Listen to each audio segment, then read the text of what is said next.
ना मैंने खाने के लिए बोली, एक बात के लिए बोली, वो तो आपको माननी पड़े। क्या? कथा जरूर श्रवण करने के लिए आ गए हैं, तो माननी पड़े।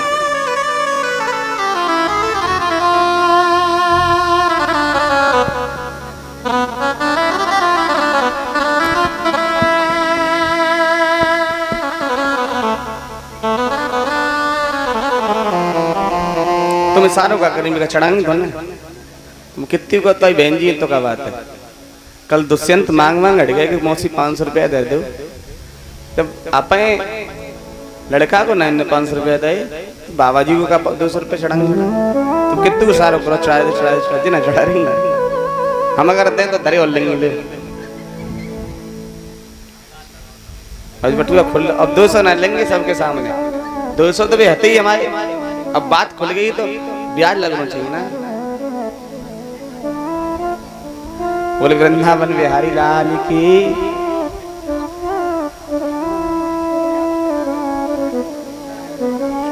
देखो कह रहे जगह मौसी कोई बात नहीं, 51 से दो।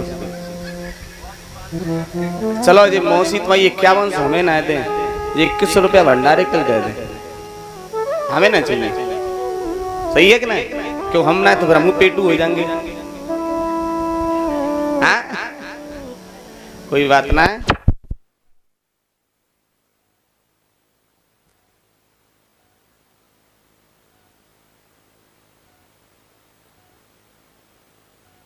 गया दूसरे राक्षस को बुलाया कंस ने, जिसका नाम है बगासुर। ये बगासुर ने कौन सा रूप धारण किया? बड़ा ध्यान से कथा सुने सभी। बगासुर नाम का राक्षस है, इसने ये कहा कि हमें तो कोई पहचान नहीं पाएगा और हम तो एक बार भी उसे खा जाएंगे। वो नंद को लाला जो छोटो से घूम रहे हो है, एक बार में ही खा जाएंगे हम। कंस ने कहा सो कौन सा रूप धारण करोगे? बोला हम बगुला बन जाएंगे।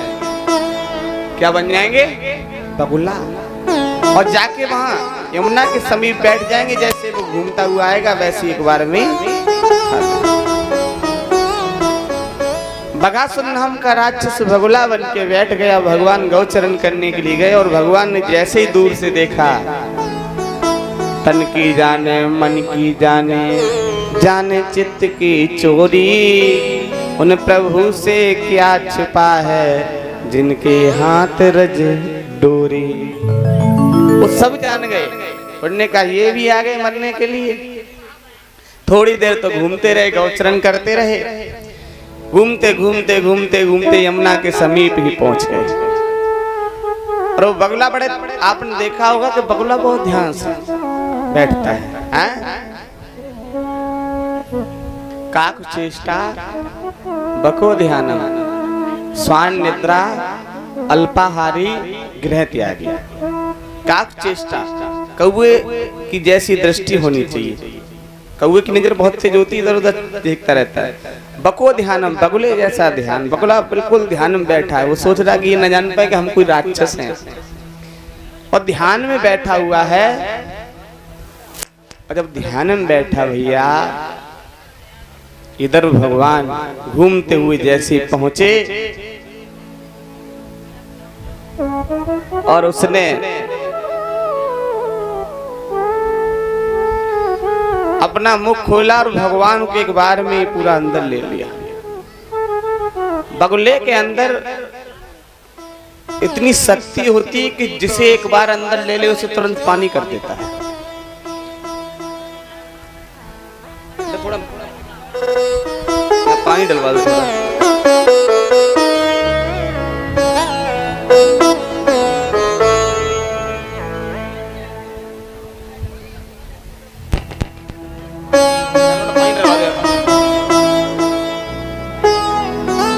इधर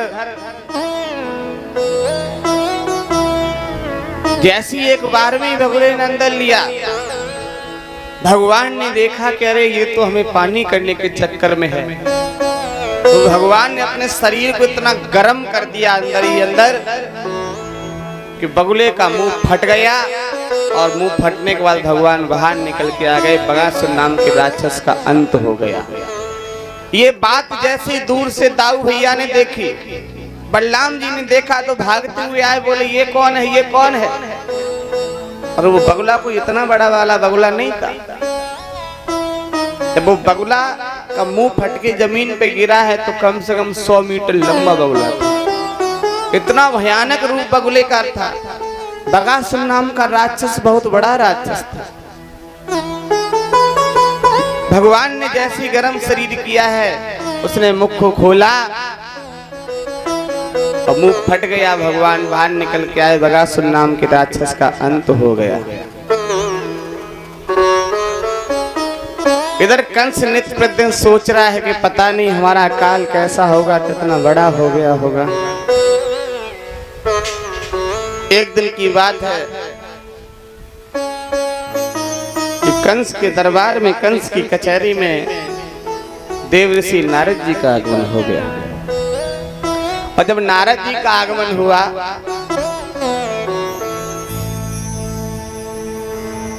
तो नारद जी को आता हुआ कंस ने देखा तो प्रणाम किया, कहा आइए पधारिए।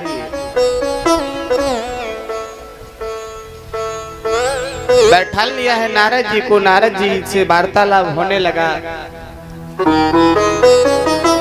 कंस कहने लगा नारद जी हम बहुत परेशान हैं। नारद जी कहने लगे लग तो हमें भी रहा है कि तुम्हारा चेहरा उदास हो गया है, क्या कारण है।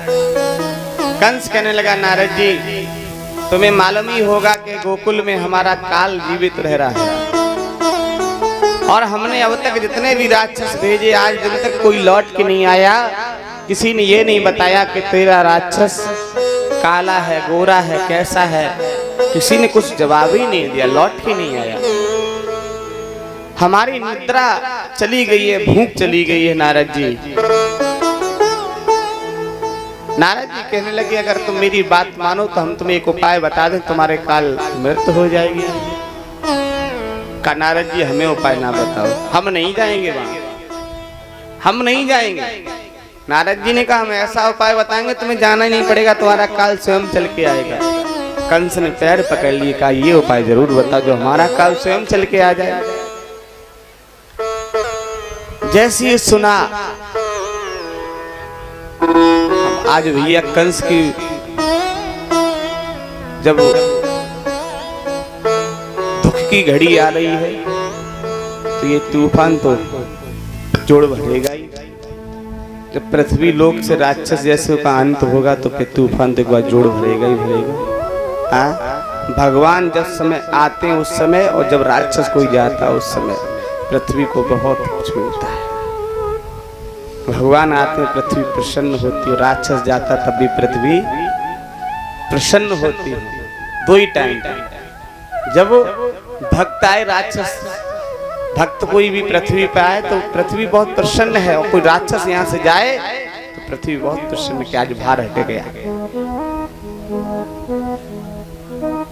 अब काय के लिए जो डुला रही तुम बिजना, परमात्मा ने तुम्हें है भी चला दो, तुम तो बिजना डुला रही, बिजना में ही सब तो ध्यान चलो जाएगा। भैया जैसे ये कहा कि तुम्हें जाना ही नहीं पड़ेगा, तुम्हारा काल आ जाएगा यहाँ चल के। कंस ने कहा हमें क्या करना होगा। नारद जी ने कहा तुम एक काम करो, मथुरा में मेला लगवाओ और मथुरा को इतना सुंदर सजवा देना मेला के समय, और बाबा नंद के यहाँ पत्र भेजना, और कन्हैया अकेला है वो मानेगा नहीं, वो जरूर आएगा, और जब तुम्हारे दरवाजे पे आ जाए तो जैसे चाहो वैसे मार देना। कंस कहने लगा आएगा कैसे वो। नारद जी कहने लगे हम तुम्हें दूसरा उपाय और बता दें, तुम अक्रूर जी को भेज देना और अक्रूर जी अपने साथ ले आएंगे। कंस ने कहा देखते हैं। कहा हम सुनेंगे नहीं, देखते देखते नहीं है, हम कल तुम्हारे हाथों से वध देखना चाहते हैं। अब देखो नारद जी की लीला। और इतना कह के नारायण नारायण कह के नारद जी वहां से चल दिए। मथुरा के बाहर आए, गोकुल की तरफ जा रहे थे। रास्ते में भगवान कृष्ण सभी ग्वाल वालों के साथ गौचरण करते हुए मिल गए। नारद जी को प्रणाम किया। नारद जी कहने लगे और सब ठीक है कि हाँ? कहिए नारद जी कहाँ से आ रहे हैं? नारद जी कहने लगे कहीं नहीं, हम इधर से घूमते चले आए। हम जा तो आपके ही पास रहे थे लेकिन आप रास्ते में ही मिल गए। बोलिए नारद जी क्या काम है हमसे? कहा प्रभु आप इस दुष्ट कंस का वध क्यों नहीं कर देते? इसे क्यों रोकें अब तक? भगवान ने कहा समय आने तो हम मार देंगे उसको। नारद जी कहने लगे नहीं, हम कुछ नहीं सुनना चाहते, हम कल तुम्हारे हाथों से उसका वध देखना चाहते हैं। भगवान कहने लगे अभी तुम वहां क्या कह रहे थे? अभी वहां क्या बोल के आए हो? तब नारद जी ने कहा प्रभु आप तो सब कुछ जानते हैं, अगर हम उससे ऐसा नहीं बोलते तो आपको वो नहीं बुलाता, और वो नहीं बुलाता तो राक्षस का ऐसे अंत होने वाला नहीं है, हमें क्षमा करना। भगवान ने कहा ठीक है नारद जी, सभी देवताओं की मन इच्छा पूर्ण करेंगे, पृथ्वी की मन इच्छा पूर्ण करेंगे, कल सायंकाल तक हम इसका अंत कर देंगे। नारद जी वहां से चले जाते हैं और जब नारद जी जैसे वहां से चले गए, कंस ने अक्रूर जी को बुलाया। अक्रूर जी से कहा कि तुम जाओ और गोकुल से कन्हैया को लेके आओ। अक्रूर जी चले हैं और जब अक्रूर जी चले हैं रथ लेके, भगवान गौचरण करते ही समय अक्रूर जी को मिल जाते हैं। काका कहाँ जा रहे हो? अक्रूर जी कहने लगे कन्हैया हम तुम्हें लेने आए हैं। जैसी ये बात सुनी तो भगवान कहने लगे काका ये बात मैया यशोदा बाबा नंद को ना मालूम पड़ जाए कि तुम हमें लेने आए हो ना, तो मैया भेजेगी नहीं, बाबा का रो रो के बुरा हाल हो जाएगा। अक्रूर जी कहने लगे ठीक है कृष्ण, हम नहीं बताएंगे किसी को। भगवान ने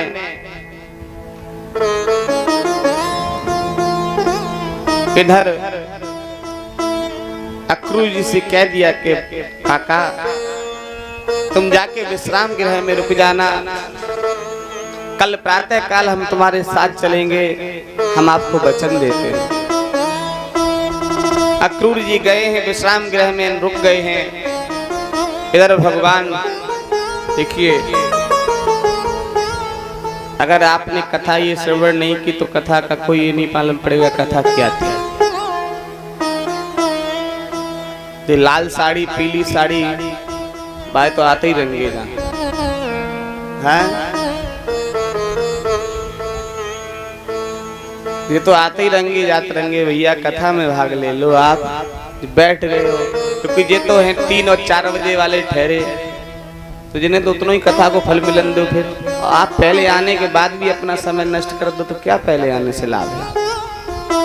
अक्रूर जी विश्राम गृह में रुक गए हैं गोकुल में।